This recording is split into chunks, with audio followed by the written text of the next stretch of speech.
আবু হুরায়রা রাদিয়াল্লাহু তাআলা আনহু বলেন, রাসূল সাল্লাল্লাহু আলাইহি ওয়াসাল্লাম বলেছেন, তিনটি কাজে মানুষ বেঁচে যায়, তিনটি কাজে মানুষ ধ্বংস হয়ে যায়।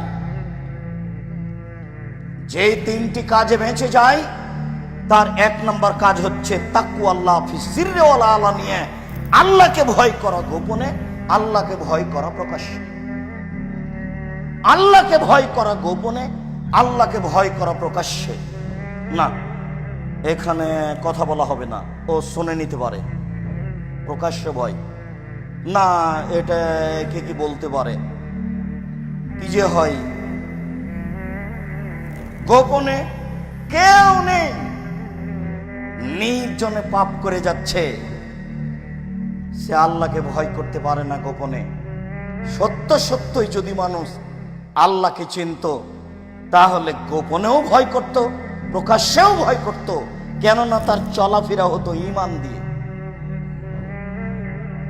ঈমান যত বেশি হবে পাপ তত কম হবে, ঈমান যত কম হবে পাপ তত বেশি হবে। আল্লাহ তাআলা বললেন, ইন্নাস সালাতা তানহা আনিল ফাহশাই ওয়াল মুনকার ওয়া লাযিকরুল্লাহি আকবার। নিশ্চয় সালাত মানুষকে অশ্লীল কাজ থেকে দূরে রাখে। আল্লাহ তাআলা বলেন, নিশ্চয় সালাত মানুষকে পাপের কাজ থেকে, অপছন্দ কোথাও কর্ম থেকে দূরে রাখে। তো একটা মানুষ সালাতও আদায় করে, জেনাও করে, একটা মানুষ সালাতও আদায় করে, বিড়ি তামাক জর্দাও খায়, তাহলে এটা কি করে হলো? পাপও করে, সালাতও আদায় করে, এটা কেমন হয়ে গেল না? অথচ আল্লাহ তাআলা বলছেন, সালাত মানুষকে পাপ থেকে দূরে রাখে, অশ্লীল কাজ থেকে দূরে রাখে।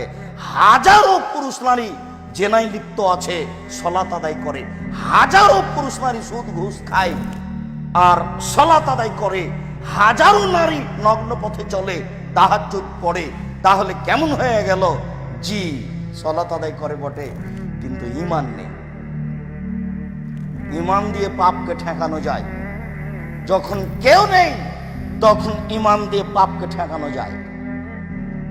ঈমান একটা জিনিস যা দিয়ে প্রকাশ্যে আল্লাহকে ভয় করা যায়, যা দিয়ে গোপনে আল্লাহকে ভয় করা যায়। ঈমান যত বেশি হবে পাপ তত কম হবে, ঈমান যত কম হবে পাপ তত বেশি হবে।